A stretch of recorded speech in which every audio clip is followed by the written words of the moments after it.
Question number 6 देखेंगे और बहुत प्यारा, बहुत अल्टीमेट क्वेश्चन है, होगा ही नहीं, ठीक है। और होगा तो गलत कर दोगे तो आंसर गलत आएगा और तुम्हें लगेगा कि सही है। क्या कह रहा है? A 1.5 metre tall boy is standing at some distance from a 30 metre 30 metre tall building है कोई, दो चीज बना लेते हैं। ये बिल्डिंग है, ये कोई बिल्डिंग है, कितनी है इसकी डिस्टेंस? 30 मीटर, ठीक है। और यहाँ कहीं पे कोई लड़का खड़ा है, ठीक है, ये लड़का खड़ा है, ये कितनी, इसकी लेंथ कितनी है? 1.5 मीटर, ठीक है। समझ में आ गया? कोई दिक्कत नहीं आता? बिल्डिंग है ना, तो इसको बिल्डिंग को थोड़ा दूर ले लेते हैं, यहां ले लेते हैं, ठीक, 30 मीटर, ठीक है। अब क्या कह रहा है? The angle of elevation from his eyes to the top of the building. इसकी आंख से एंगल ऑफ एलिवेशन मतलब ऊपर की ओर बनेगा, सीधी सी बात है, पता ही है ना क्यों ऊपर की ओर बनेगा? Yes sir. ऊपर की ओर क्यों बनेगा? क्योंकि sir angle of elevation sir नीचे से ऊपर बनता है सर। पहले केस में ये बना, ठीक है, एंगल ऑफ एलिवेशन ये रहा, ठीक है, ये बन गया, ठीक है ना। इसको यहां से मिला देते हैं। बिल्डिंग वैसे और बड़ी होगी लेकिन ये जानबूझ के इतना बनाया गया है, ठीक है। ये एंगल है ना, ये एंगल, ठीक है। Angle top of the building increase from 30 to 60, मतलब 30 से 60 इंक्रीज हो जा रहा है, मतलब ये यहां पे 30 डिग्री था। अब ये लड़का थोड़ी दूर चल के यहां कहीं आ गया, यहां पे, ठीक है, यहां पे आ गया ये लड़का। अब ये यहां से देखता है तो अब एंगल कितना हो गया? 60, मतलब यहीं से एंगल कितना हो गया? 60 डिग्री। ये कितना हो गया?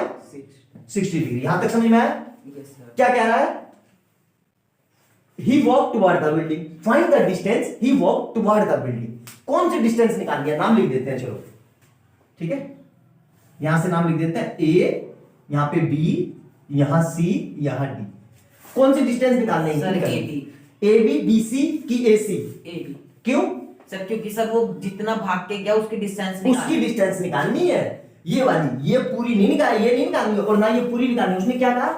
Find the distance he walk, तो इतनी तो डिस्टेंस चला, ये डिस्टेंस निकालनी है, मतलब हमें क्या निकालना है? ए बी, ठीक है। कैसे करेंगे? क्या है, देखो ध्यान से, दो ट्रायंगल दिख गए, कौन कौन से? एक तो सर DADC, ADC बड़े वाला, और एक DABDC। अरे आराम से बता यार, ADC, बस ADC दिख गया। दूसरा कौन सा है? DBC। दो ट्रायंगल, दोनों में कॉमन क्या है? Sir height. इस तरह के क्वेश्चनों में यही देखना है कि दोनों ट्रायंगल में कॉमन क्या है, ठीक है, हमेशा याद रखना। तो सबसे पहले लेंगे छोटा ट्रायंगल, ठीक है। इन ट्रायंगल ABCD, ठीक है, ये 90 बना लेते हैं एज यूजुअल अपना। तो 90 के सामने हाइपोटेन्यूज, और ये परपेंडिकुलर और ये बेस, तो ये हमारा बेस हो गया, ठीक है। ये हमें पता नहीं, नो सर, ये पूरी डिस्टेंस भी नहीं पता, ठीक है। तो इसको x ले लेते हैं और इसको y ले लेते हैं, ठीक है। ठीक है। कोई दिक्कत नहीं आता है? दो वेरिएबल ले, दो क्यों लिए? क्योंकि पूरी डिस्टेंस नहीं पता, दो वेरिएबल तो दो इक्वेशन चाहिए, और दो इक्वेशन कैसे मिलेगी? दो ट्रायंगल से। क्लियर है? तो इन ट्रायंगल BCD क्या लगाएंगे? क्या क्या पता है? सर हमें वो 30 मीटर हाइट पता है बिल्डिंग की, मतलब P P पता है और B पता है, B भी नहीं पता, तो क्या लिखेंगे हम? tan theta. tan theta is equal to P upon B। P कितना है? वो tan कितना है? थीटा कितना है? 60 डिग्री। और P कितना है? P सर वो 30। और B की जगह x, तो ये x निकाल लेंगे यहां से। Yes sir. tan 60 कितना होता है? √3 is equal to 30 upon x, तो ये x इधर गया, यस, तो डायरेक्ट 30 अपॉन √3। तो इसको अभी बताया था, कितना आंसर आया था? tan √3। अभी करके दिया खाया ना पीछे, सेम tan √3 आ गया, x पता चल गया, ठीक है। अब बड़ा ट्रायंगल ले लो। कौन सा ट्रायंगल? इन ट्रायंगल कौन सा? ACD, ठीक है। फिर वही चीज, बेस पता है और हाइट, तो tan theta is equal to P upon B। tan theta, अब एंगल कितना लेंगे? 30। tan 30, P कितना है? 30। 30, B कितना लेंगे? Y sir y plus x, b तो ये है ना पूरा बेटा, yes sir, yes sir. x plus y या y प्लस x एक ही बात है, x प्लस वाई, y। यहां तक समझ में आया? Yes sir. कोई दिक्कत यहां तक? No sir. हमें क्या निकालना है? y, वाई, y निकालना है, ठीक है। अरे यार ये मार्कर चिपक गया। y, ठीक है, हमें क्या निकालना है? वाई। y। तो क्या करेंगे, tan 30 कितना होता है? 1/√3। 1/√3 इज इक्वल टू 30, ऐसे ही रहा, x plus y, cross multiply करिए इधर ये इधर, तो x plus y is equal to 30√3। कोई दिक्कत यहां तक? No sir. हमें y निकालना है, तो x को, उधर, तो y equal to 30√3 minus x की वैल्यू हमने निकाल रखी है यहाँ पे 10√3, तो कितना आ गया? 30√3 माइनस 10√3, तो y डायरेक्ट आ गया सीधा सा 20√3 मीटर। कितनी डिस्टेंस चला वो? 20√3 मीटर। सिंपल सा है, लिख लो। समझ में आया? Yes sir. लिखो जल्दी से, अगला करते हैं। अब इसका आंसर क्या आया था? 20√3, जो कि गलत है। एग्जाम में आपको कैसे पता चलेगा? वही बात कि आपने क्या किया, आपने ये हाइट माइनस नहीं करी इसमें से, आपने 30 डायरेक्ट रख दी कि भाई यही हाइट है। कैसे? देखो यहां से मैं देख रहा हूं ऐसे सामने से, तो जितना मेरा नीचे है का बेस, मतलब यहां से आई के नीचे, वो हाइट सारी माइनस होगी। तो इस 30 में से h कैसे निकालेंगे? पहले h 30 माइनस 1.5, तो h कितना आ गया? 28.5 मीटर। तो ये जो h है, ये h लिखेंगे हम यहां से यहां तक। ये जो h है ना, ये h लेंगे, कितनी? 28.5। अब देखो अब कैसे करेंगे, वही इन ट्रायंगल पहले ले लो BCD, छोटे ट्रायंगल में ट्रायंगल BCD, tan क्या लगाया मैंने? tan theta equal to P upon B। tan कितना है? 60, tan 60, तो tan 60 डिग्री, P कितना है?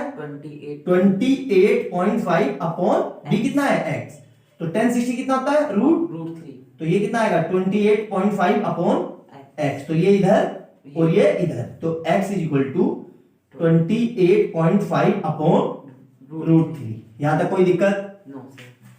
अब ले लो बड़ा ट्रायंगल में, इन ट्रायंगल ACD, बड़ा ट्रायंगल ACD, क्या लगाएंगे? tan theta is equal to, फिर वही P अपॉन B, तो tan थीटा कितना है? tan 30 is equal to P कितना है? 28.5 अपॉन x प्लस y, ठीक है। तो tan थीटा कितना होता है? 1 upon is equal to 28.5 upon x plus y, ये इधर और ये इधर, ठीक है। तो x से याद रखना है, हमारा कितना है? 28.5 अपॉन √3, ठीक है। तो यहां पे सोल्व कर दो बस, तो क्या आ रहा है? x plus y is equal to 8.5 √3, ठीक है। तो यहां से y कितना आएगा? 28.5 √3 माइनस x, ठीक है। तो y ऐसे ही रहा 28.5 √3, और x कितना आया था? 28.5 अपॉन √3, ठीक है। देखो अब ध्यान से देखना, ब्लाइंडली नहीं करना है कि सर एलसीएम ले लो ये वो, पहले आराम से करने का तरीका बता रहा हूं। इस पूरे में से क्या को मना रहा है? सर 28.5 बाहर निकाल लो उसको, 28.5 को बाहर निकाल लो, क्या बचा? √3 माइनस 1 अपॉन √3। ये चीज समझ में आई? अब ये इधर क्रॉस मल्टीप्लाई, और ये इधर नीचे ये एलसीएम, मतलब तो y इक्वल टू 28.5, यहां क्या आएगा? √3 इंटू माइनस 1 अपॉन √3। कोई दिक्कत यहां तक? क्लियर है? तो देखो क्या आएगा, कितना आ रहा है यहां से? तो y इज इक्वल टू 28.5 और √3 मिलके 3 माइनस 1 अपॉन √3। तो देखो y ऐसे ही रहा, तो 28.5 इंटू 2 अपॉन √3, तो ये सोल्व करके आएगा 57 अपॉन। अब बताया था मैंने, कभी भी रूट में आंसर नीचे हो तो डेसिमलाइज कर, है ना। तो यहां देखो, अब मुझे तो पता ही है ये 19 की, तो इसको ये लिख सकता हूं 3 इंटू 19 अपॉन, √3, कैसे मुझे आइडिया आया? भाई नीचे 3 है तो ये ऊपर 3 की टेबल होगी तभी कटेगा, सीधी सी बात है। तो मुझे तो पता था टेबल, तो इसको क्या लिख सकते हैं फिर से, 3 को √3 इंटू √3 इंटू 90 अपॉन √3 √3, तो √3 से √3 तो y कितना है अल्टीमेट 19 √3 √3 मीटर। देखो दोनों में अंतर समझ में आया? वहां से कितना आ रहा था 20 √3, कोई ज्यादा अंतर नहीं है, लेकिन कंसेप्ट गलत है। आई बात समझ में? कोई ज्यादा अंतर नहीं है, एक का ही डिफरेंस है, लेकिन कंसेप्ट गलत है। इसलिए ये ध्यान से करना, एग्जाम में आपको पता ही नहीं चलेगा कि आपका आंसर कहां गलत हो गया। हमेशा क्या करना है, माइनस करनी है जितनी भी स्टैंडिंग होगी। एक और क्वेश्चन है, क्वेश्चन नंबर 2, जहां 2 बैलून उड़ रहे हैं। देखो कौन सा क्वेश्चन नंबर है वो? हाँ कौन सा है ये सेम ऐसा ही है। अभी करते हैं वहां पे, ठीक है? पहले ये नोट डाउन करो। आया समझ में? नोट डाउन करो जल्दी से।